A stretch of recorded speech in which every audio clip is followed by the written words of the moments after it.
In this session, we'll be talking a little bit about deepening our relationship with God, and then practical ways to deepen our relationship with God.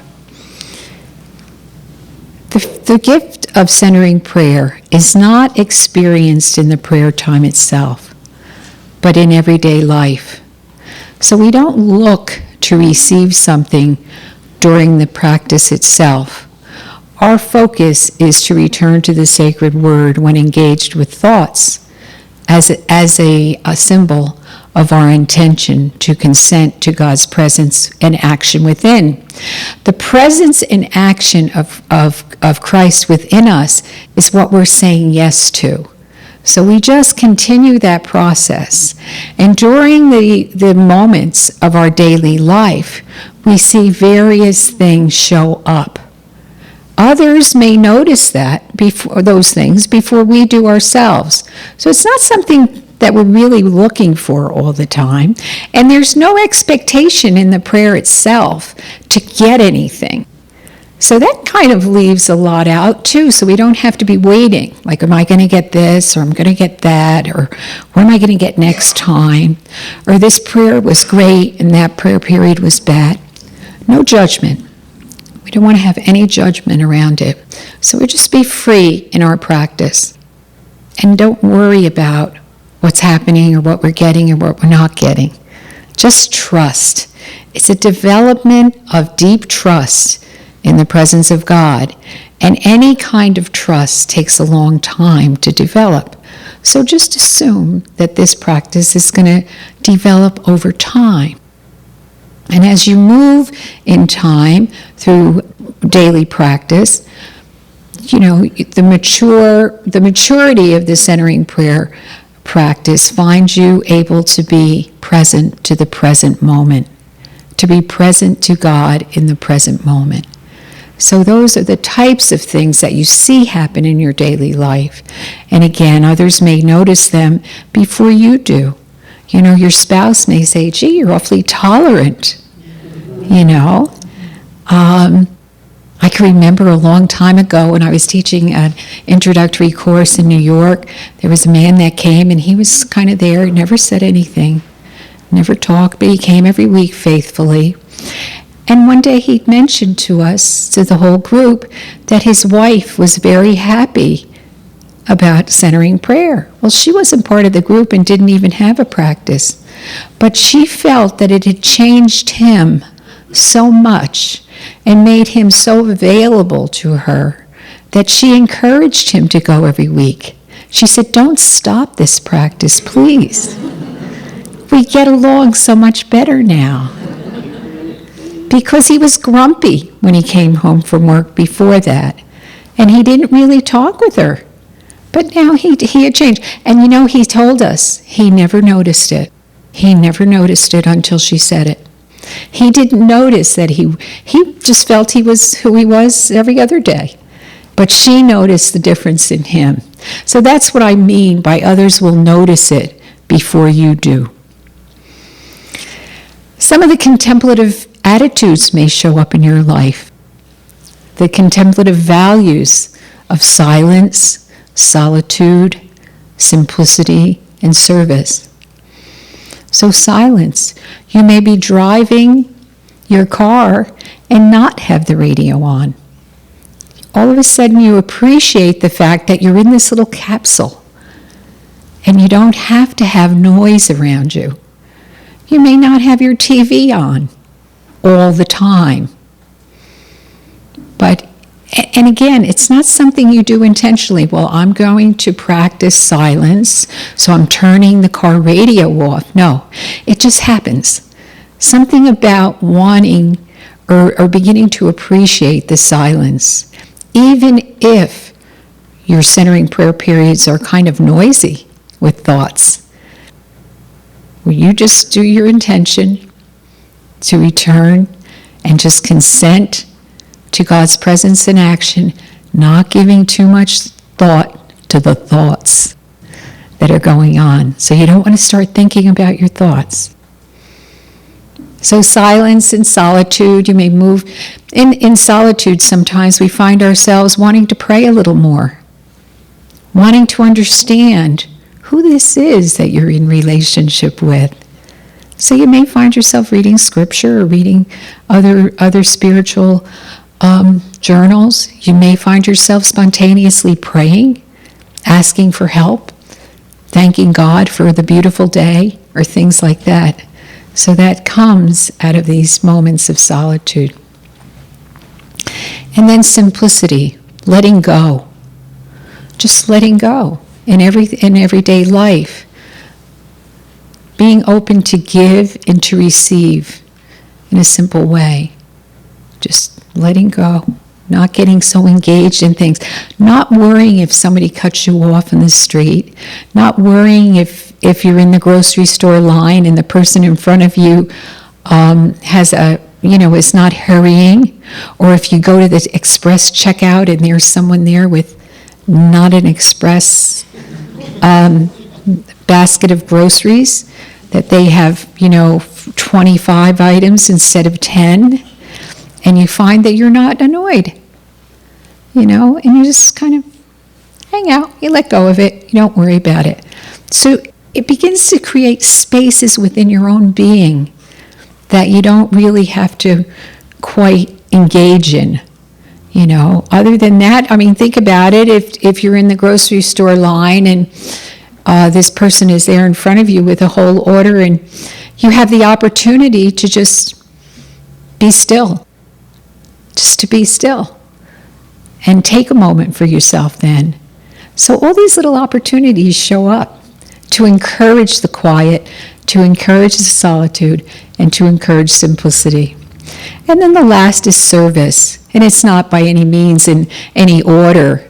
It's just, all mixed up, and it comes out in various ways. Service to others. Compassion.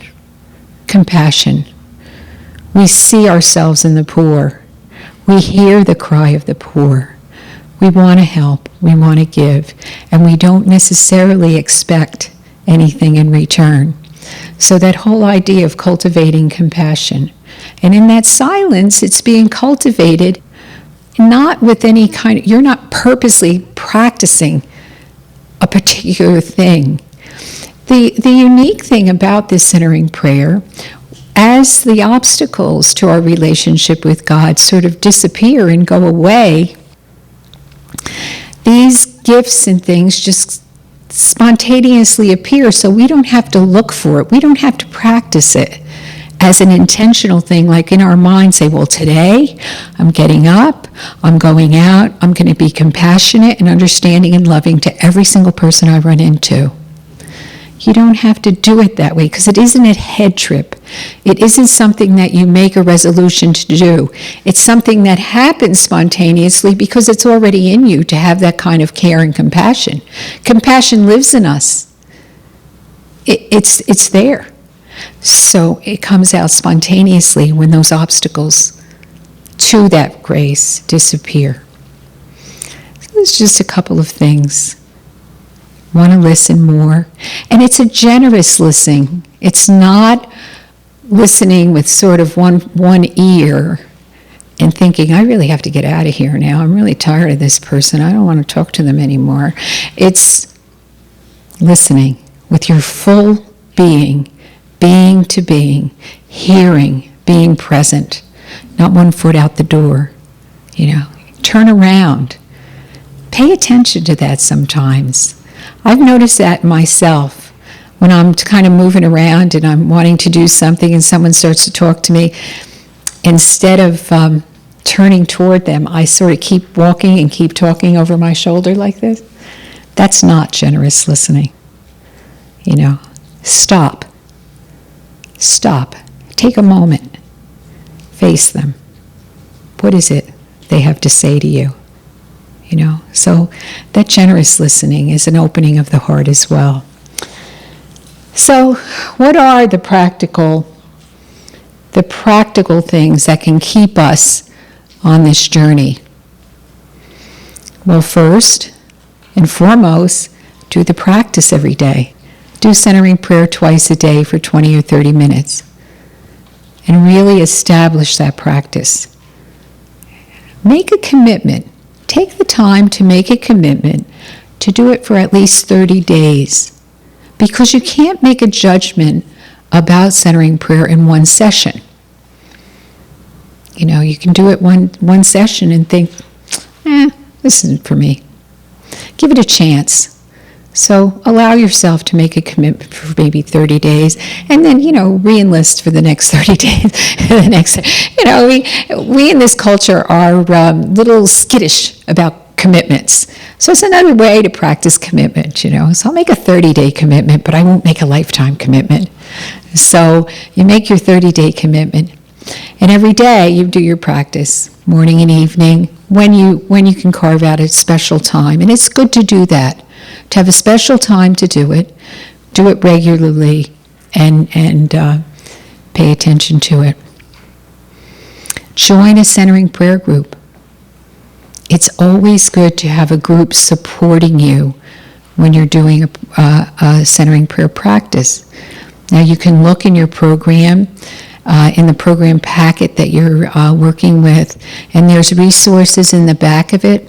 You can look up those resources, and you can find prayer groups throughout the world, actually, to join. And you'll be most welcome by other centering prayer practitioners. You may find yourself, again, being curious about who you're in relationship with, and Scripture is a good way to find out. This relationship between Jesus and the Father is really a blueprint for how to be in relationship with one another, how to surrender oneself to one another. So Jesus gives us a lot of hints in Scripture. So you may want to pick it up and read it, and just get to kind of know who you're in relationship with in this inner room. And read Open Mind, Open Heart. There's a plethora of information in Open Mind, Open Heart by Father Thomas Keating. Pretty much any question that you have will be answered in that book. Just open it and look at it. I think there's 13 or 15 chapters. Each chapter title may direct you right to the one question you have in mind. So take advantage of that. It's sort of the handbook that goes along with centering prayer. It's the kind of book that you could read 2 or 3 sentences in and just ponder. And it's revelatory, like Scripture. Scripture is a revelatory text. It comes in at one level through reading, but as it penetrates your heart, it reveals something to you and about your relationship. So centering prayer is revealed to us through our practice, but as we read Open Mind, Open Heart again and again, it reveals to us what it is, because it meets you at whatever level you're at the moment. And one day you might read it and think, what is he talking about here? I don't get this. And then maybe 3 or 4 months later, or maybe three years later, you read it and you think, oh, what an insight. The things you underlined when you first start your practice and the things you underline years later are very different. So allow the book to speak to you, and allow yourself to explore it to get your answers to your questions. Because people have questions. They just come up, And it reinforces your practice. It makes you want to go back and do it again and again. So we started out with that little short reading from the Psalms. Be still and know that I am God. It's an ancient call. It may be the very reason that you're interested in centering prayer, because somehow some part of your being has heard that call to be still and know God.